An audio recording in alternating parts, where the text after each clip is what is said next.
ताजरों का मौका बड़ा वाज़ेह है जी। हम गवर्नमेंट की जो लायबिलिटीज़ होती हैं उसके ऊपर कोई भी समझौता नहीं करते, देना चाहते हैं। ज़ाहिर है हमारी किराए की दुकान है, हमारे ताजर भाई जो किराएदार है, स्टेट उसकी मतलब ओनर है, तो किराया देना चाहते हैं, लेकिन उसका तरीक़ाकार वज़ा करना इदारों का काम है।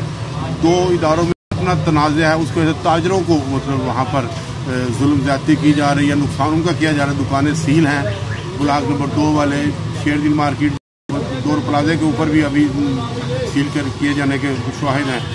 तो म्यूनसिपल प्लाजा में भी ये सूरत हाल है। तो हमारा ये कहना ये है कि हमारे ताजरों के साथ बैठ कर डायलॉग के साथ हम शोरश नहीं चाहते, फड्डा नहीं चाहते, तनाज़ा नहीं चाहते, हड़ताल घेराव जलाव नहीं चाहते।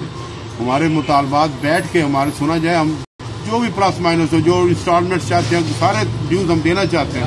हमारे बच्चों का रोजी रिज़्क न छीना जाए।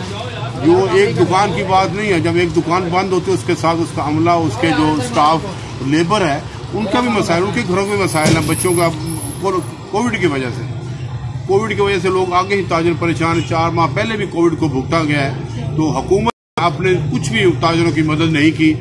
तो ये बहुत बड़ा जुल्म और नाइंसाफ़ी है। हुकूमत को चाहिए, लोकल इंतजामिया को चाहिए हमारे ताजरों के साथ लाइजान करे। हम बैठ के हम इंशाल्लाह पूरी जिम्मेदारी के साथ जो मामलात उनके उसको पूरा करेंगे और जो तरीक़ाकार बनेगा उसकी पूरी अमल दरामद करेंगे और हमारे कारोबार करने की इजाज़त, हमारा मुआशी कत्ल न किया जाए, हमारे ताजरों के साथ नेकी की जाए, सलूक किया जाए। और इंशाल्लाह हम शहर के लोग हैं, कारोबारी लोग हैं, हमारे साथ अच्छा बर्ताव करें हम इंशाल्लाह, ताकि आइंदा भी अपने बच्चों का रोजी रिज़्क ले और इसके हलाल कमा सके जनाब।